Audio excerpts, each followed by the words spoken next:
Well, football season's almost here, and we're not just talking about pro football and college football, the football jig and the bass fishing game.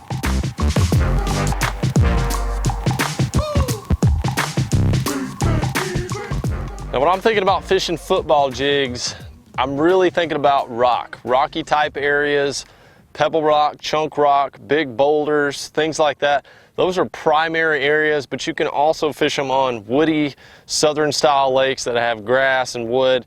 Hard to fish around the grass, but if you've got points that have big trees and a lot of standing timber, this can also be a really good bait to drag along the bottom. That's really the main difference between football jigs versus other jigs. You're looking at dragging this thing on the bottom, more of a sideways sweep motion, whereas other jigs like a flipped style jig or finesse jig, you're probably going to be bouncing it off the bottom, hitting cover objects with it, really pitching it out. And a football jig, you're really just making a long cast and then you're just dragging it back towards the boat. Now, the football jig I'm fishing today is the heavy metal tungsten football head jig. So it's tungsten instead of lead. Tungsten has a lot of advantages over lead. More sensitivity on the bottom. It's smaller, so you can get a better hook set. Just better feel overall. It's a really good advantage if you're fishing, you know, Texas rig, football jigs. Anytime you can fish tungsten, it's an advantage to you. And this is a peanut butter and jelly color, which I absolutely love. It's my favorite color for really all jigs, but especially football jigs. And anytime I'm throwing a football style jig, I'm usually going with this color or just a green pumpkin, kind of a natural color. Let's pause for a second and talk about jig trailers for this football jig. You know, the jig trailer is super important anytime you're talking about jigs. It's almost not a jig unless you got a trailer. And there's different ones for different times of year. So in terms of, you know, crawl trailers, when you're looking at crawl trailers, a really natural presentation would be like the Charlie's Worms crawl right here. And anytime you've got really clear water or it's early springtime, the fish are in a more finesse mode, this is where a trailer like this is going to do much better. Not a whole lot of movement, realistic looking, you know, with that craw pincher trailer, it'll give a little defensive posture, but it's not a real aggressive style trailer. When you look at the J-Bug, you know, the J-Bug's what I have on the back of the jig right now.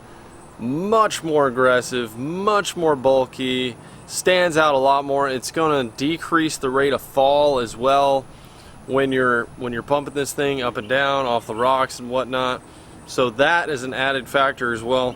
The J-Bug just has a lot of movement, and it's just much more aggressive. Better for warmer conditions, better for dirtier water. So when you compare different types of water, different times of year, that's what I really like to go with. A big aggressive twin tail style, bulky style, that's more, you know, late spring, summer, or dirtier water. And then you've got your real natural crawl presentation for early spring or clear water, real natural conditions. Road beds, boat ramps, anywhere you've got that real hard rocky bottom, great place to just drag a football jig. And that's really all you're going to do.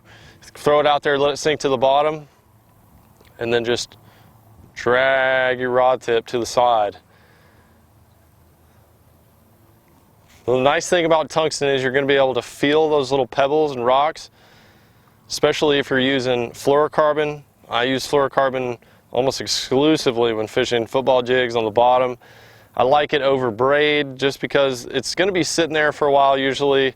The fish can pick up on braid, they can see it better.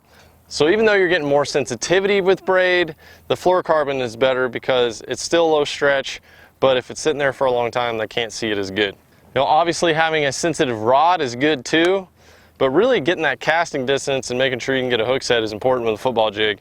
You're often making long casts.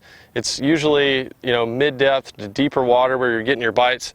So I like something a little bit longer than 7 foot. Today I'm using a 7.2. You can go up to a 7.6 and a heavy power or a medium heavy power, just depending on, you know, how much line stretch you have.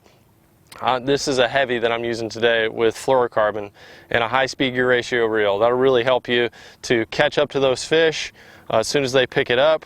And you can also, if you're seeing another area that you want to cast to, get it in real quick, cast it back out there. I love high-speed gear ratio reels for fishing all plastics and jigs.